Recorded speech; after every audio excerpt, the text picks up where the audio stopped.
can hold my hand, we can play in the graveyard, dream about joining in.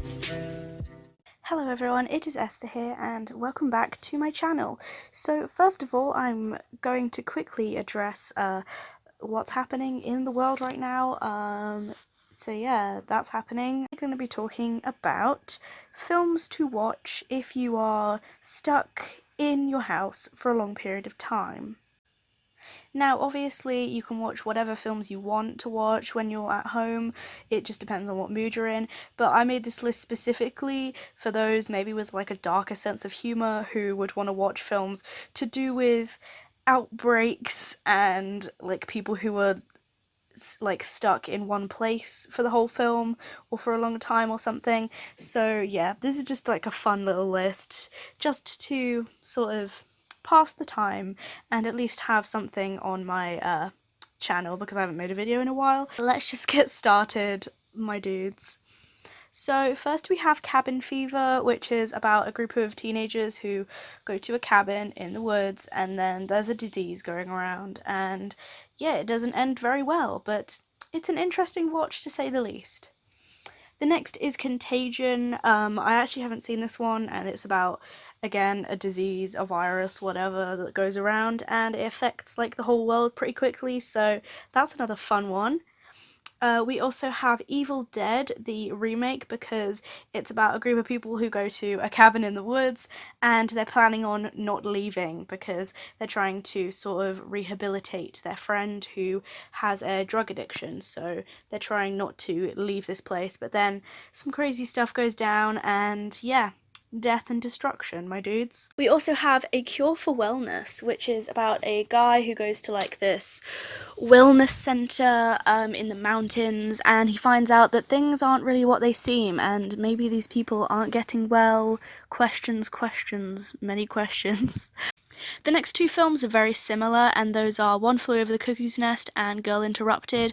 They're both about people who get sent to mental institutions without them really needing to, and basically, yeah, they're stuck in a building for a long time and they can't get out, so there you go. We also have Rear Window, which is about a man who gets into an accident and he can't use his legs, so he's stuck in his apartment for a little while and he ends up watching the people like outside his rear window and trying to figure out like a murder mystery.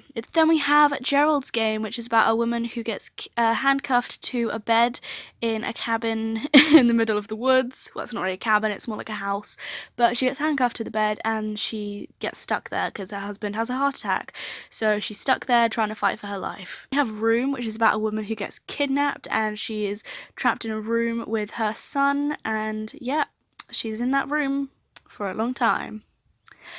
Then we have The Beguiled, which is about a man who is in the Civil War in America and he gets injured and a group of girls in a boarding school take him in and he gets stuck there. Then we have 13 Ghosts, about people who get trapped in a weird rich guy's house with 13 ghosts.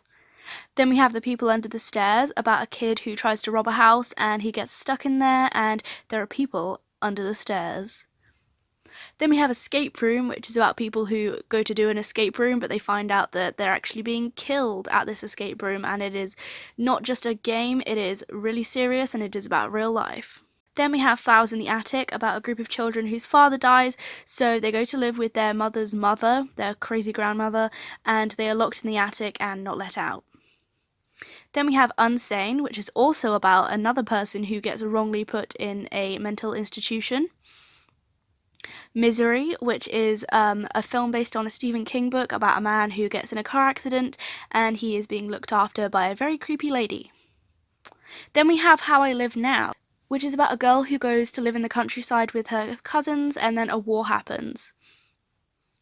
Then we have Berlin Syndrome, about a woman who gets kidnapped and locked in this guy's apartment in Berlin. Then we have 10 Cloverfield Lane, about a woman who gets into a car accident and then is trapped in a bunker with some weird people. Then we have It Comes at Night, which is a horror movie that isn't really a horror movie and it's more about paranoia.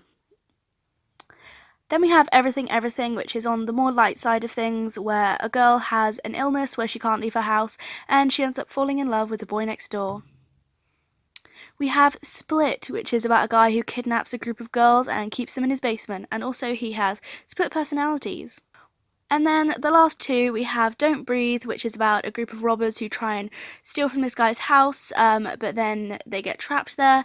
And then It Follows, which is about a weird, like, creature that follows you, but it's also kind of like symbolism for something, and it's pretty much an STD, but like horror movie version.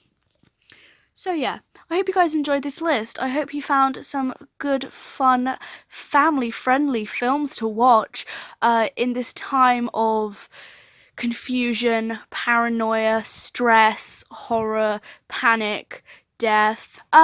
Yeah, I hope you guys enjoyed. I'll see you guys later. Goodbye, stay safe, wash your hands, you dirty pig. Yeah, goodbye.